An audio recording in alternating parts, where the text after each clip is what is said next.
Guys आपका नाम क्या है? मेरा नाम प्राची है, आई एम फ्रॉम जम्मू। ऐसे क्यों साउंड हो रहा है कि लाइक ठीक ही है, ज़बरदस्ती बुलाया जा रहा है। गाइस जैसा कि आप सभी जानते हो कि एलपीयू में बीटेक सीएससी के लिए एडमिशन ओपन हो चुका है। तो मेरे पास बहुत सारी क्वेरीज आ रहे थे, इंस्टाग्राम पे मैसेज आ रहे थे कि भैया बताओ एडमिशन प्रोसेस क्या है, कैसे एडमिशन हो सकता है एलपीयू में, एंड देन फैसिलिटीज़ कैसी है एलपीयू की, प्लेसमेंट कैसी है। एंड उसके अलावा भी मेरे पास बहुत सारे क्वेश्चंस आ रहे थे कि क्या अगर उन्हें इंग्लिश नहीं आती है तो एलपीयू में आके वो सर्वाइव कर सकते हैं कि नहीं। अभी जो जमाना आ गया है वो आर्टिफिशियल इंटेलिजेंस का आ गया है, तो क्या एलपीयू का जो करिकुलम है वो अपडेट हुआ है या फिर पुराना वाला ही चल रहा है। तो ये सारे क्वेश्चंस का जवाब मैं खुद नहीं दूंगा। यहाँ पे जो एग्जिस्टिंग स्टूडेंट है, जो फर्स्ट ईयर के हमारे स्टूडेंट हैं, उनसे चल के बात करते हैं, उनका एक्सपीरियंस जानते हैं और समझते हैं कि क्या एलपीयू आपके लिए एक बेस्ट ऑप्शन रहने वाला है कि नहीं। ओके, आपका नाम क्या है एंड आप लोग कहाँ से हो ये बताओ। My name is Prachi and I am from Jammu. मेरा नाम कृष्णा और मैं मुंबई से हूँ। आप? मेरा नाम रितु है, मैं हरियाणा से हूँ। ओके, सो आप लोग अलग अलग स्टेट से हो, सारे डिफरेंट स्टेट से हो। आप लोग का आपने एडमिशन कैसे लिया पहले ये बताओ, एंड आपने कौन से कोर्स में इनरोल हो आप लोग, एंड कौन से ईयर में हो आप लोग ये बताओ।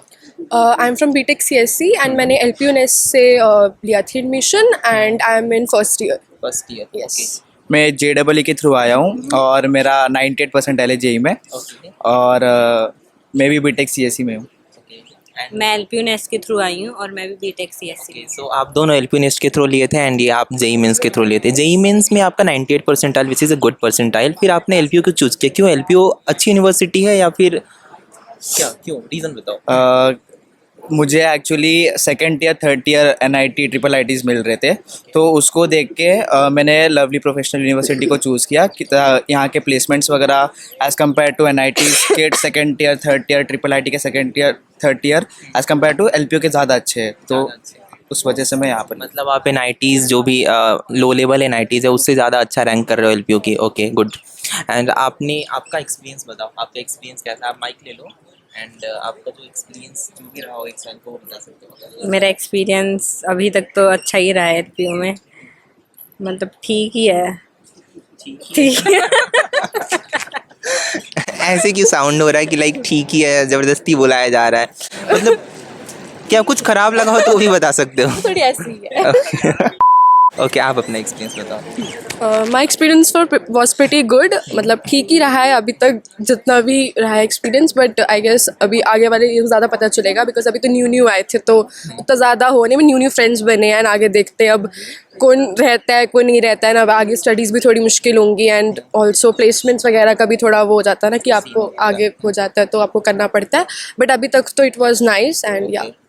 सो सीनियर से कुछ पता चला है प्लेसमेंट कैसी है एलपीयू की? जितना सीनियर्स ने हमें बताते उतना तो यही बोलते हैं कि आपको अपनी सबसे पहले तो आपको अपनी ऑब्वियसली हम बीटेक सीएससी से है तो हमें अपनी प्रोग्रामिंग स्ट्रॉन्ग रखनी पड़ेगी। अगर हमारी प्रोग्रामिंग ही स्ट्रॉन्ग नहीं होगी तो वो तो ऑब्वियसली आपको अब, और काफ़ी कंपनीज ऐसी भी हैं जो आपको एक CGPA, एक पर्टिकुलर CGPA आपका होता है कि वो करना है, तो आपको इसका भी ध्यान रखना पड़ेगा, अदरवाइज तो या। एंड आप अपना हॉस्टल का एक्सपीरियंस बताओ, हॉस्टलर हो या फिर डे स्कॉलर हो?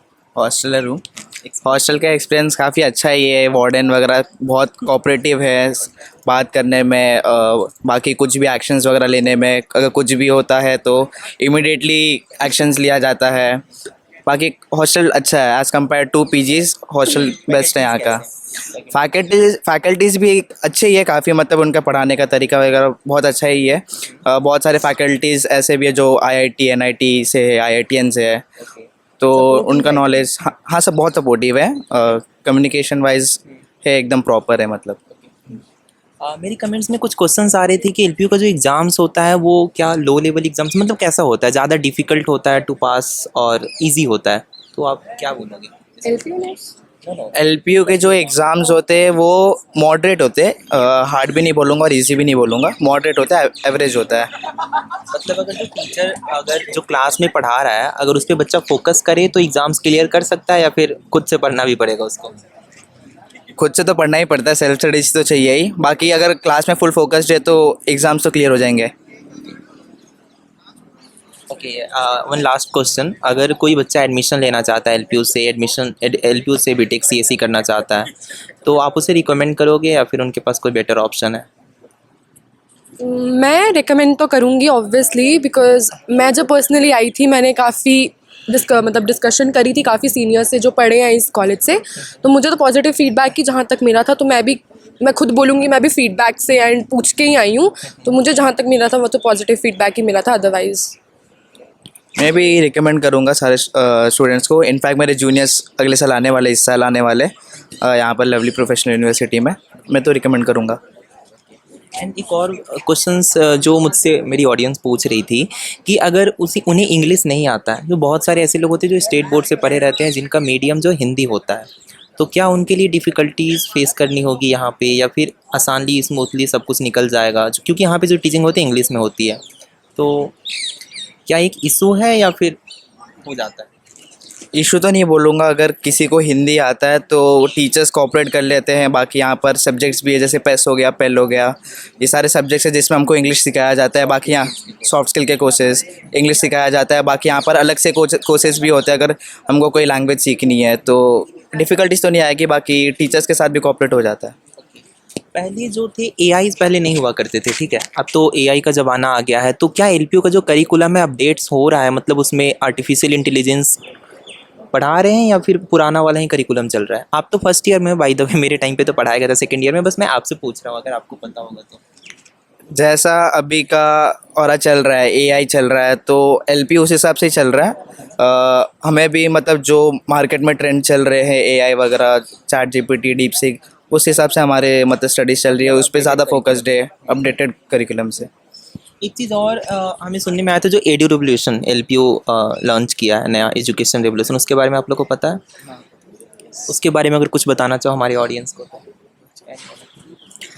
एडू रेवोल्यूशन के बारे में, उसमें बहुत सारी डिफरेंट टाइप की चीज़ें आती हैं। लाइक एक जो मैंने जिसमें बेसिकली इनरोल किया है, that is a course exempt 1, जिसमें आप कोई भी कोर्स अपना एग्जाम कर सकते हो फॉर 1 सेम। तो मैंने उसके लिए इनरोल किया था। सो उसके लिए आपको कोई भी कोर्स में अगर आपके पास सर्टिफिकेशन है तो आप उसमें इनरोलमेंट करके आप उसका एग्ज़ाम दे सकते हो, एंड अगर आप उसमें आप क्लैरिफाई कर जाते हो तो आपका कोर्स एग्जाम्प्ट हो जाएगा, आपकी अटेंडेंस आपकी फुल हो जाएगी, एंड आपकी चॉइस होगी कि आप उसकी CAs वगैरह करना चाहते हो या आप एग्ज़ाम देना चाहते हो या नहीं देना चाहते हो।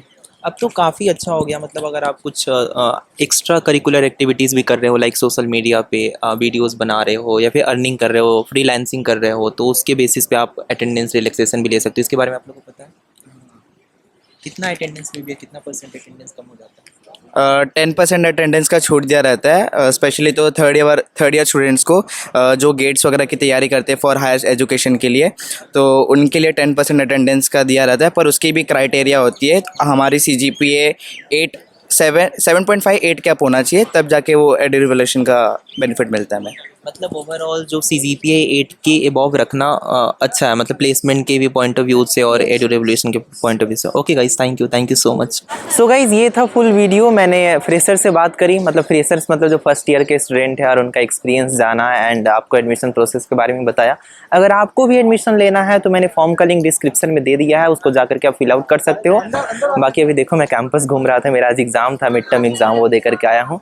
तो ये देखो, ये सारी जो है ना, ये स्पॉट कॉम्प्लेक्स है, एंड ये देखो ये सारे हॉस्टल्स हैं, बहुत सारे हॉस्टल्स हैं। ये तो एक हॉस्टल से शायद अपार्टमेंट है, आई एम नॉट श्योर, मुझे पढ़ना पड़ेगा कौन सा बिल्डिंग है ये। सो वीडियो कैसी लगी ज़रूर से बताना मुझे कमेंट करके, एंड लाइक कर देना वीडियो को, एंड चैनल पे नए हो तो सब्सक्राइब कर लो। गाइज, आप लोग सब्सक्राइब नहीं करते हो चैनल को, तो चैनल को ज़रूर से सब्सक्राइब कर लेना। मिलते हैं अगली वीडियो में, तब तक के लिए बाय बाय।